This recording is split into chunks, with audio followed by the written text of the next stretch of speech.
Sorry. Hi there. Welcome to Graham's Guide, Friday Live, this Friday, the 8th of July. Look, welcome to Orientation Week.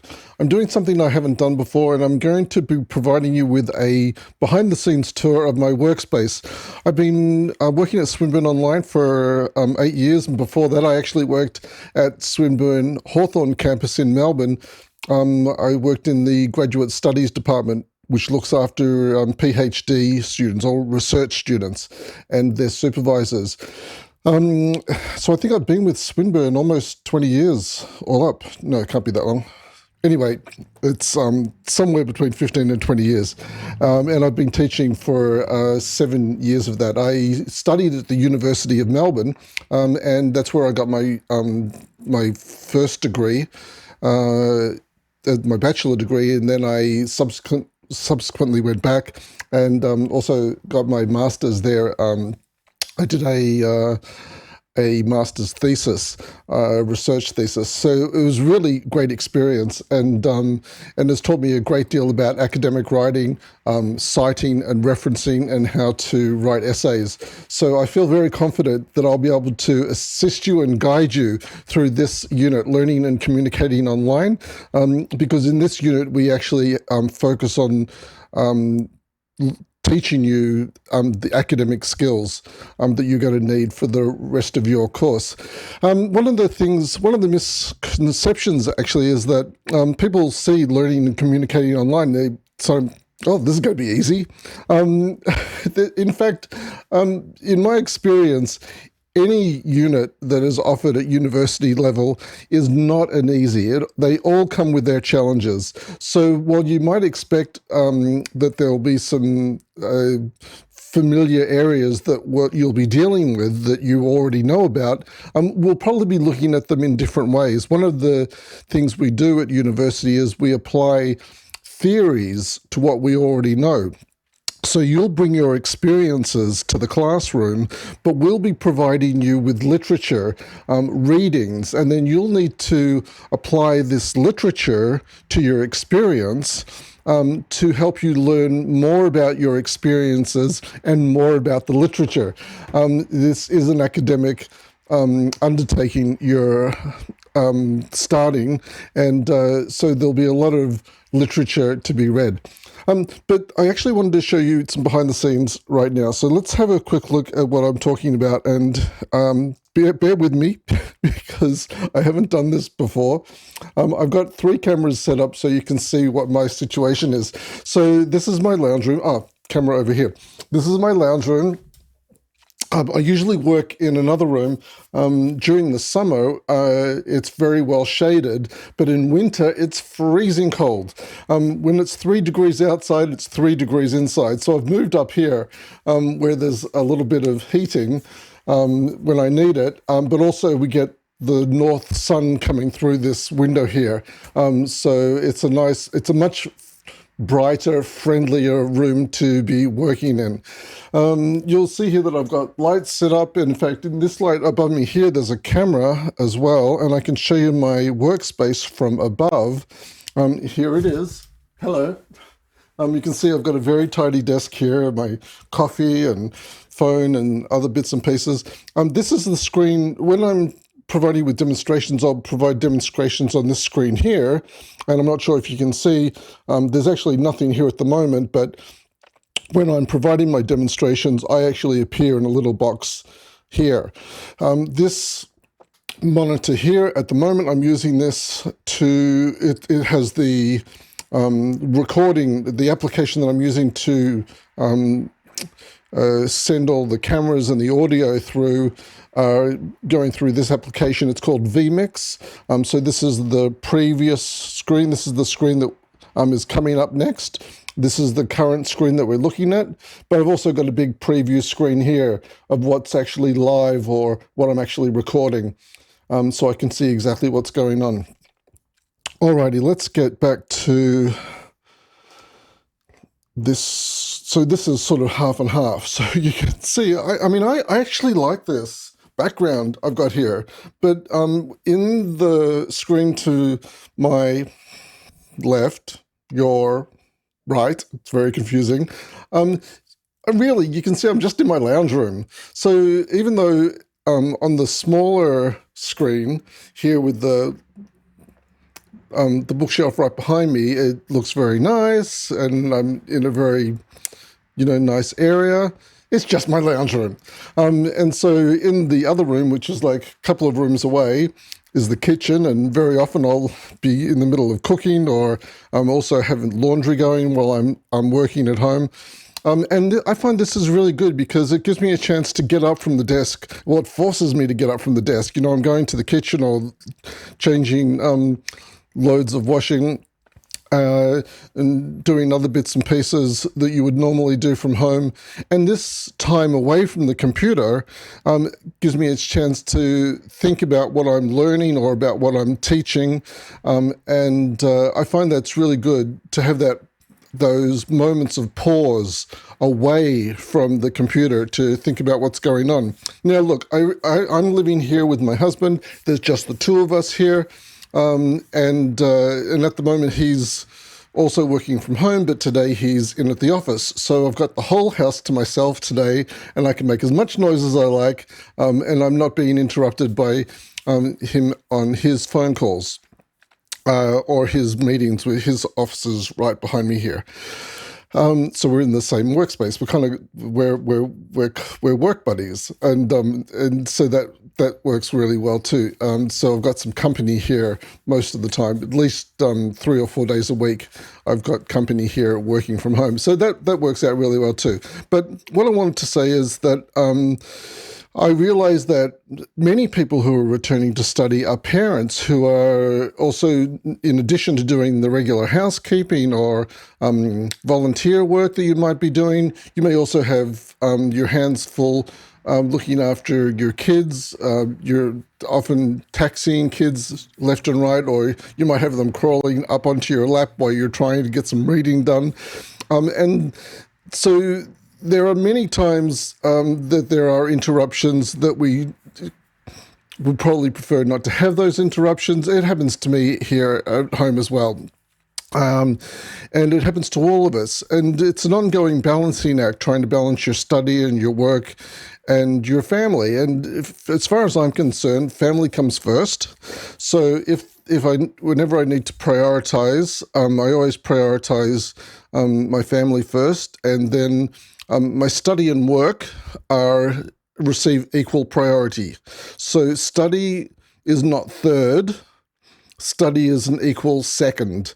So it's very high on the list. In fact, I treat my study as if it is work, because it's work that I'm doing to improve myself, and it's an investment in myself, and I don't want to deprioritize that.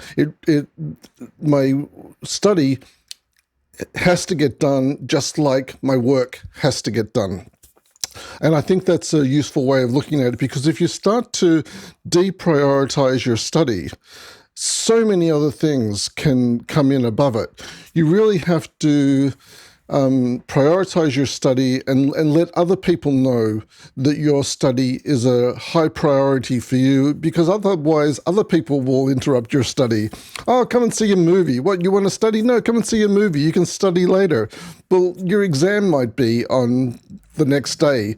You really can't go out to a movie if you've got an exam the next day. You've got to prioritize your study above recreation. Of course, you need to balance recreation as well, but you really need to, as I said, try and prioritize your study as you would as if you were working, as if it is your work. I think that I've found that useful over the years. You may find that useful too, to help you know what sort of priority you should be giving your study. I've probably gone on about that too long. Alrighty, so let's get out of here. And which screen do I want to go to now? I want to go to my normal screen, which is this one here. Alrighty, so what I wanted to show you here, I just need to take a breath. 9 minutes, 10 minutes. I should have a drink. I get myself out of breath. It's really weird. Of course, I'm How old do you think I am? You were close, but I'm actually 62 this year. What year is it? 2022. Yeah, so I'll be 62 in October. So I think I'm doing pretty well for 62. This is a rental accommodation, but my husband and I are currently building a house in rural or regional Victoria. And so for the first time in my life at 62, I might eventually end up owning a house. It's been a very long time coming and not an easy road. There's been a lot of tears shed, I can tell you, a lot of work undertaken. Anyway, that's a long story. I'm sure we'll get to know all about each other over the next 12 weeks. You don't want to learn all about me on the first day. So let's get back onto what I'm showing you here. This is the student hub. I just needed to take that break for a second to catch my breath. Okay, so this is the student hub. One place I recommend you go here is, if you just scroll down a little bit, go to orientation, then go to succeed and flourish, and here student support videos. Watch these last two videos here, navigating the Canvas dashboard and navigating the unit. These are very useful videos. I highly recommend you watch them. So if I go back again to the front page of the dashboard, if you click on orientation, in addition to this succeed and flourish, you might like to work through these other two areas as well. There's a lot of information. In fact, there'll be information overload during these first couple of weeks. Don't be surprised if you're feeling overwhelmed. As I just did, you might have to just pause a little and take a breath and come back to it.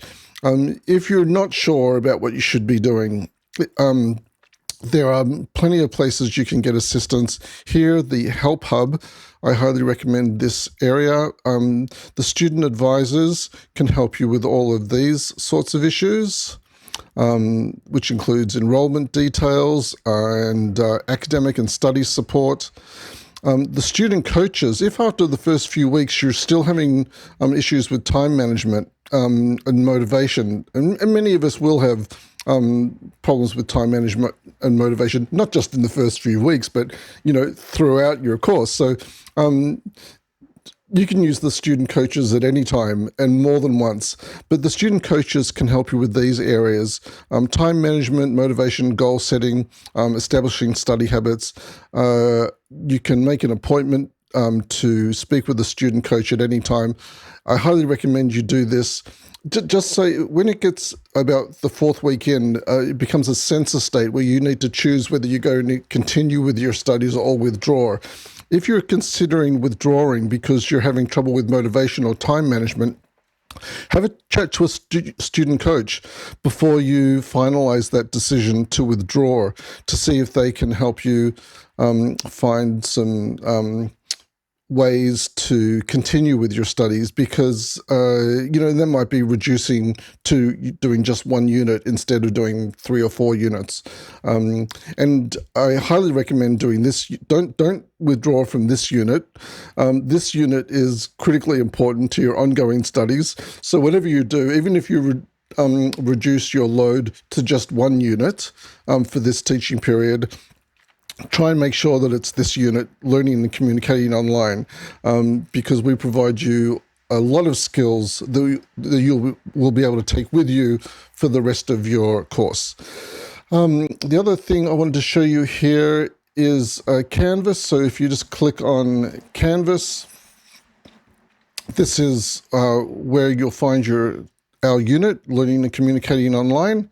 So you can click on here and open it, and then you can work through all of these areas here, which if you've watched those 2 videos that I just mentioned, it'll show you some more navigation around your actual unit.